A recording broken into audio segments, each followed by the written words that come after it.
Hey, welcome back to Yehusha's Glory. I'm glad you all are back here.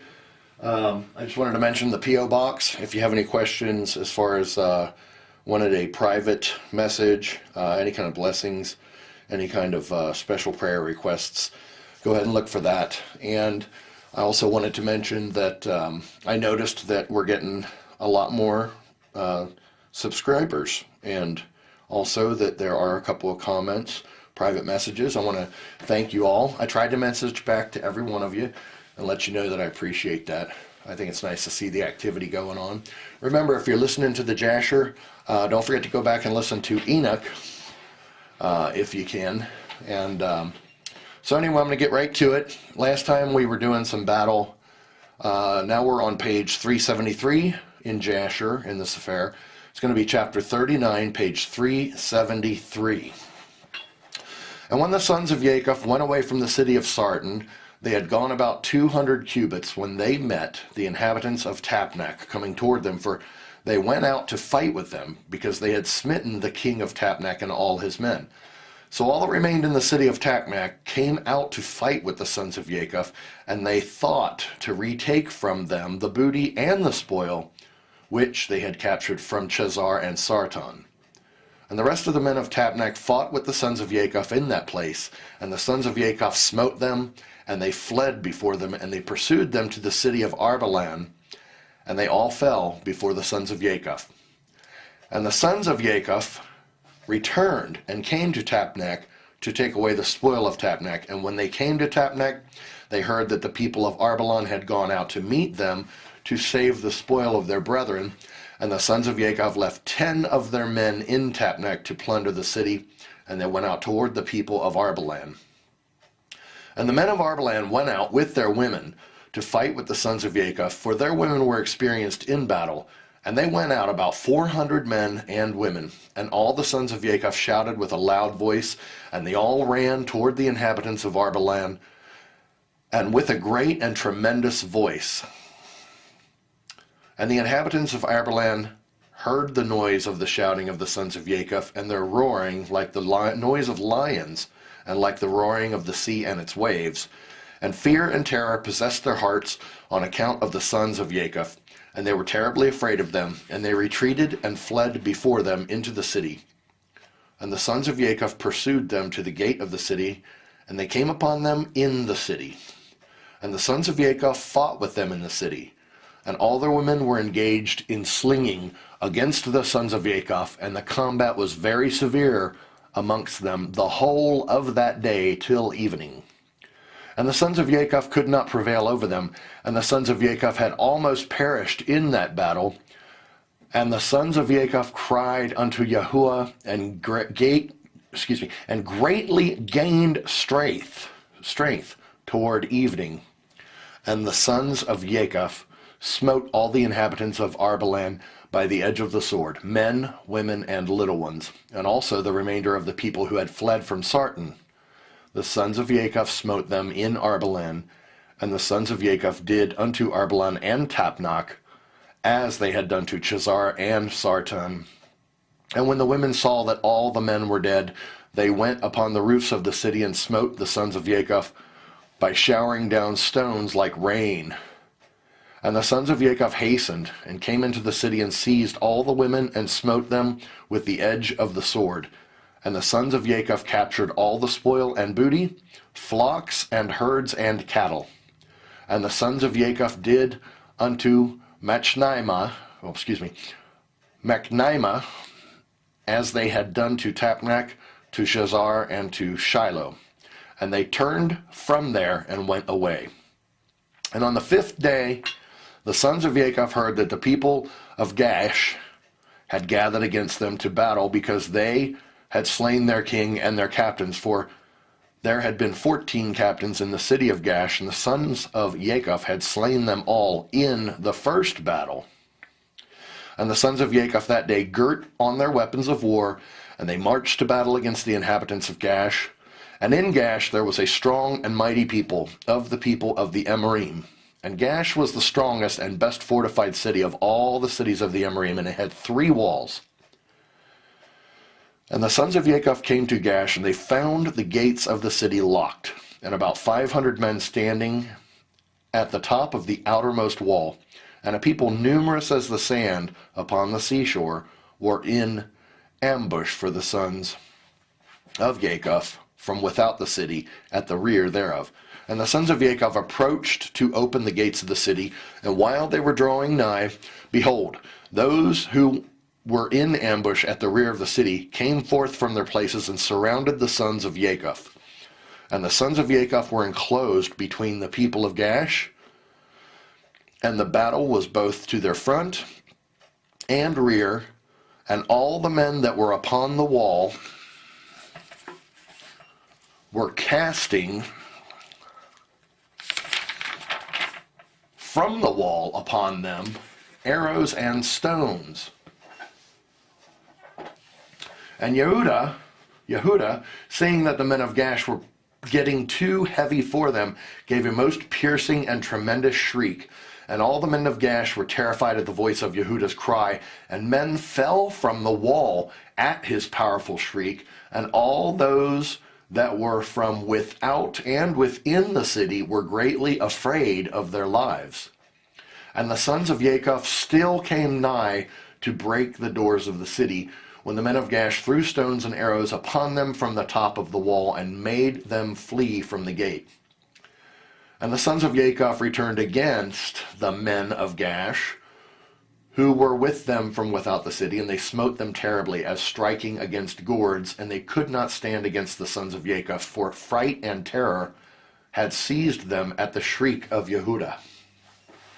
And the sons of Jacob slew all those men who were without the city.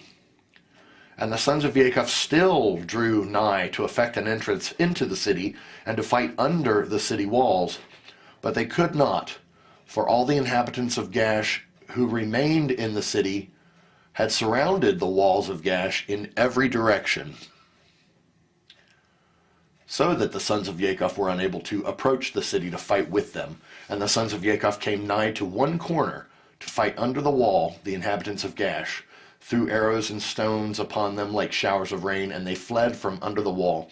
And the people of Gaash who were upon the wall, seeing that the sons of Jacob could not prevail over them from under the wall, reproached the sons of Jacob in these words, saying, What is the matter with you in the battle, that you cannot prevail?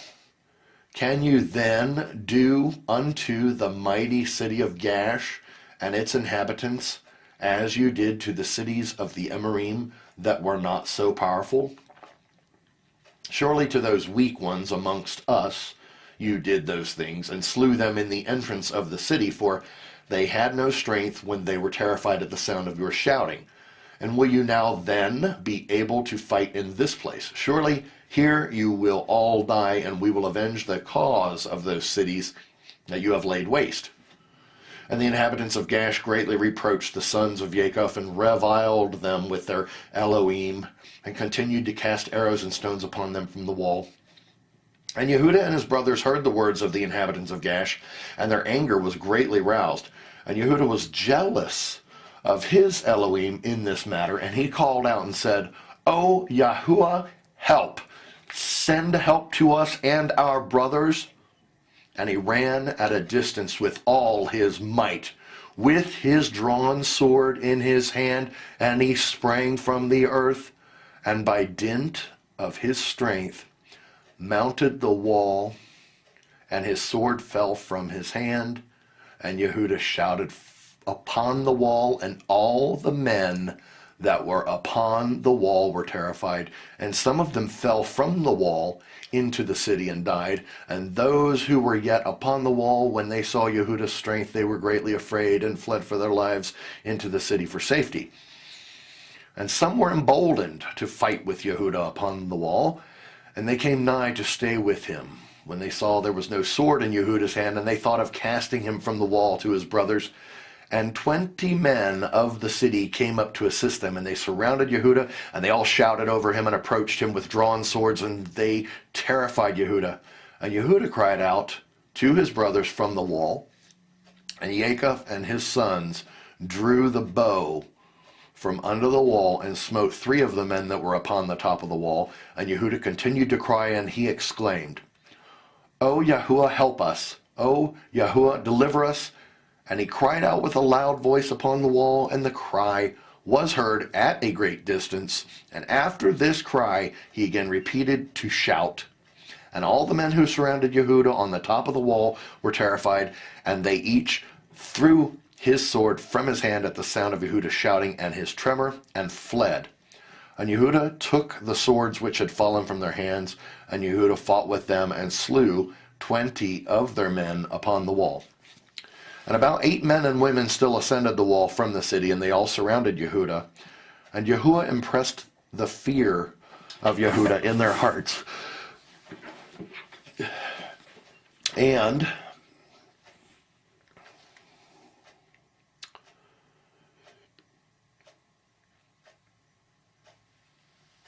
they were unable to approach him. And Jacob and all who were with him drew the bow from under the wall, and they slew 10 men upon the wall, and they fell below the wall, before Jacob and his sons. And the people upon the wall, seeing that 20 of their men had fallen, they still ran toward Yehusha with drawn swords, but they could not approach him, for they were greatly terrified in Yehudah's strength. And one of their mighty men, whose name was Arud, approached to strike Yehusha upon the head with his sword, when Yehusha hastily put his shield to his head, and the sword hit the shield, and it was split in 2. And this mighty man, after he had struck Yehusha, ran for his life at the fear of Yehusha, and his feet slipped upon the wall, and he fell amongst the sons of Jacob, who were below the wall. And the sons of Jacob smote him and slew him, and Yehudah's head pained him from the blow of the powerful man, and Yehusha had nearly died from it. And Yehusha cried out upon the wall, owing to the pain produced by the blow, when Dan heard him, and his anger burned within him, and he also rose up and went at a distance, and ran and sprang from the earth, and mounted the wall with his wrath excited strength. And when Dan came upon the wall near unto Yehusha, all the men upon the wall fled who had stood against Yehusha, and they went up to the second wall.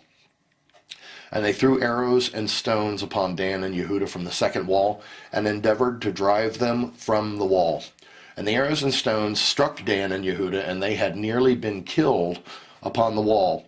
And wherever Dan and Yehusha fled from the wall, they were attacked with arrows and stones from the second wall. And Jacob and his sons were still at the entrance of the city below the first wall, and they were not able to draw their bow against the inhabitants of the city, as they could not be seen by them, being upon the second wall. And Dan and Yehusha, when they could no longer bear the stones and arrows that fell upon them from the second wall, they both sprang upon the second wall near the people of the city. And when the people of the city who were upon the second wall saw that Dan and Yehusha had come to them upon the second wall, they all cried and descended below between the walls. And Jacob and his sons heard the noise of the shouting from the people of the city, and they were still at the entrance of the city. And they were anxious about Dan and Yehusha, who were not seen by them, they being upon the second wall. And Naphtali went up with his wrath excited might, and sprang upon the first wall to see what caused the noise of shouting which they had heard in the city. And Issachar and Zebulun drew nigh to break the doors of the city, and they opened the gates of the city and came into the city. And Naphtali leaped from the first wall to the second, and came to assist his brothers. And the inhabitants of Gaash, who were upon the wall, seeing that Naphtali was the third who had come up to assist his brothers, they all fled and descended into the city. And Jacob and all his sons and all their young men came into the city to them. And Yehusha and Dan and Naphtali descended from the wall into the city, and pursued the inhabitants of the city. And Shimon and Levi were from without the city, and knew not that the gate was opened, and they went up from there to the wall, and came down to their brothers into the city. And the inhabitants of the city had all descended into the city, and the sons of Jacob came to them in different directions, and the battle waged against them from the front and the rear, And the sons of Jacob smote them terribly, and slew about 20,000 of them, men and women. Not one of them could stand up against the sons of Jacob. And the blood flowed plentifully in the city, and it was like a brook of water. And the blood flowed like a brook to the outer part of the city, and reached the desert of Beth-horon. And the people of Beth-horon saw at a distance the blood flowing from the city of Gaash, and about 70 men from amongst them ran to see the blood, and they came to the place where the blood was, and they followed the track of the blood, and came to the wall of the city of Gaash, and they saw the blood issue from the city, and they heard the voice of crying from the inhabitants of Gaash, for it ascended unto heaven. And the blood was continuing to flow abundantly like a brook of water. And all the sons of Jacob were still smiting the inhabitants of Gaash, and were engaged in slaying them till evening, about 20,000 men and women. And the people of Coron said, Surely this is the work of the Ivrim, for they are still carrying on war in all the cities of the Amorim. And those people hastened and ran to Beth-horon, and each took his weapons of war, and they cried out to the inhabitants of Beth-horon, who also girt on their weapons of war to go and fight with the sons of Jacob. And when the sons of Jacob had done smiting the inhabitants of Gaash, they walked about the city to strip all the slain, and coming in the innermost part of the city and farther on, they met 3 very powerful men. And there was no sword in their hand. And the sons of Jacob came up to the place where they were, and the powerful men ran away. And one of them had taken Zebulun, who he saw was a young lad and of short stature, and with his might dashed him to the ground. And Jacob ran to him with his sword, and Jacob smote him below his loins with the sword, and cut him in two. And the body fell upon Zebulun. And the second one approached and seized Jacob to fell him to the ground. And Jacob turned to him and shouted to him, while Shimon and Levi ran and smote him on the hips with the sword, and felled him to the ground. And the powerful man rose up from the ground with wrath-excited might. And Yehusha came to him before he had gained his footing, and struck him on the head with the sword, and his head was split, and he died. And the third powerful man, seeing that his companions were killed, ran from the sons of Jacob, and the sons of Jacob pursued him in the city. And while the powerful man was fleeing, he found one of the swords of the inhabitants of the city, and he picked it up and turned to the sons of Jacob and fought them with that sword. And the powerful man ran to Yehusha to strike him upon the head with the sword, and there was no shield in the hand of Yehusha. And while he was aiming to strike him, Naphtali hastily took his shield and put it to Yehusha's head, and the sword of the powerful man hit the shield of Naphtali, and Yehusha escaped the sword. And Shimon and Levi ran upon the powerful man with their swords, and struck at him forcibly with their swords. And the two swords entered the body of the powerful man, and divided it in two lengthwise. And the sons of Jacob smote the 3 mighty men at that time, together with all the inhabitants of Gaash, and the day was about to decline. And the sons of Jacob walked about Gaash, and took all the spoil of the city, even the little ones, and women they did not suffer to live. And the sons of Jacob did unto Gaash as they had done to Sarton and Shiloh. And goes on to read, the remaining 21 kings of Canaan, fearing the sons of Jacob, make a permanent peace with them. Okay, chapter 40, page 376 in the book of Jasher, in the Sefer, page 376. And the sons of Jacob led away all the spoil of Gaash, and went out of the city by night. They were going out marching toward the castle of Beth-horon, and the inhabitants of Beth-horon were going to the castle to meet them. And on that night the sons of Jacob fought with the inhabitants of Beth-horon in the castle of Beth-horon. And all the inhabitants of Beth-horon were mighty men. One of them would not flee from before 1,000 men. And they fought on that night upon the cattle. They fought on that night upon the castle. And their shouts were heard on that night from afar. And the earth quaked at their shouting, and all the sons of Jacob were afraid of those men, as they were not accustomed to fight in the dark. And they were greatly confounded. And the sons of Jacob cried unto Yehusha, saying, Give help to us, O Yehusha, deliver us, that we may not die by the hands of these uncircumcised men. And Yehusha hearkened to the voice of the sons of Jacob, and Yehusha caused great terror and confusion to seize the people of Beth-horon, and they fought amongst themselves, the one with the other, in the darkness of night, and smote each other in great numbers. And the sons of Jacob, knowing that Yehusha had brought a ruach of perverseness amongst those men, and that they fought each man with his neighbor, went forth from among the bands of the people of Beth-horon, and went as far as the descent of the castle of Beth-horon, and farther, and they tarried there securely with their young men on that night. And the people of Beth-horon fought the whole night, one man with his brother, and the other with his neighbor. And they cried out in every direction upon the castle, and their cry was heard at a distance, and the whole earth shook at their voice, for they were powerful above all the people of the earth, and all the inhabitants of the city of the Canaanim and Shittim, and Amorim, and Shivaim, and all the kings of Canaan, and also those who were on the other side of the Jordan, heard the noise of the shouting in that night, and they said, Surely these are the battles of the Ivrim, who are fighting against the 7 cities, who came nigh unto them, and who can stand against those Ivrim. And all the inhabitants of the cities of the Canaanaim, and all those who were on the other side of the Jordan, were greatly afraid of the sons of Jacob, for they said, Behold, the same will be done to us as was done to those cities, for who can stand against their mighty strength?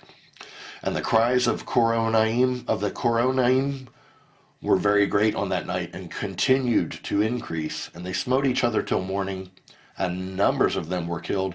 And the morning appeared, and all the sons of Jacob rose up at daybreak, and went up to the castle, and they smote those who remained of the Coronim in a terrible manner, and they were all killed in the castle.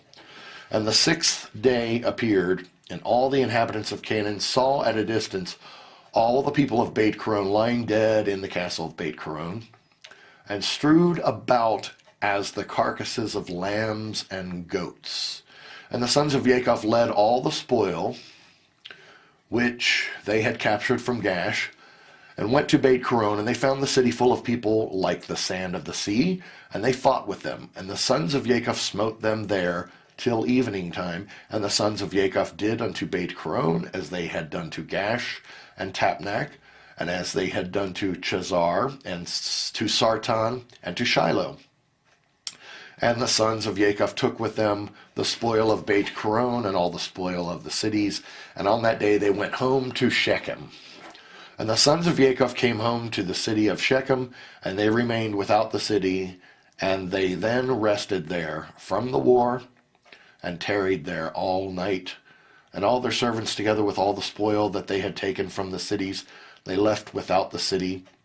And they did not enter the city, for they said, Peradventure there may be yet more fighting against us, and they may come to besiege us in Shechem. And Jacob and his sons and his servants remained on that night and the next day in the portion of the field which Jacob had purchased from Chamor for 5 shekels. And all that they had captured was with them. And all the booty which the sons of Jacob had captured was in the portion of the field, immense as the sand upon the seashore. And the inhabitants of the land observed them from afar, and all the inhabitants of the land were afraid of the sons of Jacob who had done this thing, for no king from the days of old had ever done the like. And the 7 kings of the Canaanaim resolved to make peace with the sons of Jacob, for they were greatly afraid of their lives on account of the sons of Jacob. And on that day, being the 7th day, Yehusha, king of Chevron, sent secretly to the king of Ai, and to the king of Givon, and to the king of Shalem, and to the king of Adullam, and to the king of Lachish, and to the king of Chazar, and to all the Canaanite kings who were under their subjection, saying, Go up with me and come to me, that we may go to the sons of Jacob, and I will make peace with them, and from a treaty with them, lest all your lands be destroyed by the sword of the sons of Jacob, as they did to Shechem and the cities around it, as you have heard and seen. And when you come to me, do not come with many men, but let every king bring his 3 head captains, and every captain bring 3 of his officers. And come all of you to Chevron, and we will go together to the sons of Jacob, and supplicate them that they shall form a treaty of peace with us. And all those kings did as the king of Chevron had sent to them, for they were all under his counsel and command. And all the kings of Canaan assembled to go to the sons of Jacob to make peace with them. And the sons of Jacob returned and went to the portion of the field that was in Shechem, for they did not put confidence in the kings of the land. And the sons of Jacob returned and remained in the portion of the field 10 days, and no one came to make war with them. And when the sons of Jacob saw that there was no appearance of war, they all assembled and went to the city of Shechem, and the sons of Jacob remained in Shechem. And at the expiration of 40 days, all the kings of the Amorim assembled from all their places and came to Chevron, to Yehusha, king of Chevron. And the number of kings that came to Chevron to make peace with the sons of Jacob was 21 kings. And the number of captains that came with them was 69, and their men were 189. And all these kings and their men rested by Mount Chevron. And the king of Chevron went out with his 3 captains and 9 men. And these kings resolved to go to the sons of Jacob to make peace. And they said unto the king of Chevron, Go you before us with your men, and speak for us unto the sons of Jacob, and we will come after you and confirm your words. And the king of Chevron did so. And the sons of Jacob heard that all the kings of Canaan had gathered together and rested in Chevron. And the sons of Jacob sent 4 of their servants as spies, saying, Go and spy these kings, and search and examine their men, whether they are few or many. And if they are but few in number, number them all and come back. And the servants of Jacob went secretly to these kings, and did as the sons of Jacob had commanded them. And on that day they came back to the sons of Jacob, and said unto them, We came unto those kings, and they are but few in number. And we numbered them all, and behold, there were 288 kings and men. And the sons of Jacob said, They are but few in number, therefore we will not all go out to them. And in the morning the sons of Jacob rose up and chose 62 of their men, and 10 of the sons of Jacob went with them, and they girt on their weapons of war, for they said, They are coming to make war with us, for they knew not that they were coming to make peace with them. And the sons of Jacob went with their servants to the gate of Shechem toward those kings, and their father Jacob was with them. And when they had come forth, behold, the king of Chevron and his 3 captains and 9 men with him were coming along the road against the sons of Jacob. And the sons of Jacob lifted up their eyes and saw at a distance Yehusha, king of Chevron, and his captains coming toward them. And the sons of Jacob took their stand at the place of the gate of Shechem, and did not proceed. And the king of Chevron continued to advance, he and his captains, until he came nigh to the sons of Jacob, and he and his captains bowed down to them to the ground. And the king of Chevron sat with his captains before Jacob and his sons. And the sons of Jacob said unto him, What has befallen you, O king of Chevron? Why have you come to us this day? What do you require from us? And the king of Chevron said unto Jacob, I beseech you, my lord, all the kings of the Canaanite have this day come to make peace with you. And the sons of Jacob heard the words of the king of Chevron, and they would not consent to his proposals, for the sons of Jacob had no faith in him. For they imagined that the king of Chevron had spoken deceitfully to them. And the king of Chevron knew from the words of the sons of Jacob that they did not believe his words. And the king of Chevron approached nearer to Jacob, and said unto him, I beseech you, my lord, to be assured that all these kings have come to you on peaceable terms, for they have not come with all their men, neither did they bring their weapons of war with them, for they have come to seek peace from my lord and his sons. And the sons of Jacob answered the king of Chevron, saying, Send you to all these kings, and if you speak truth unto us, let them each come singly before us. And if they come unto us unarmed, we shall then know that they seek peace from us. And Yehusha, king of Chevron, sent one of his men to the kings, and they all came before the sons of Jacob and bowed down to them to the ground. And these kings sat before Jacob and his sons, and they spoke unto them, saying, We have heard all that you did unto the kings of the Amorim with your sword and exceedingly mighty arm, so that no man could stand up before you. And we were afraid of you for the sake of our lives, lest it should befall us as it did to them. So we have come unto you to form a treaty of peace between us. And now therefore contract with us a covenant of peace and truth, that you will not meddle with us, inasmuch as we have not meddled with you.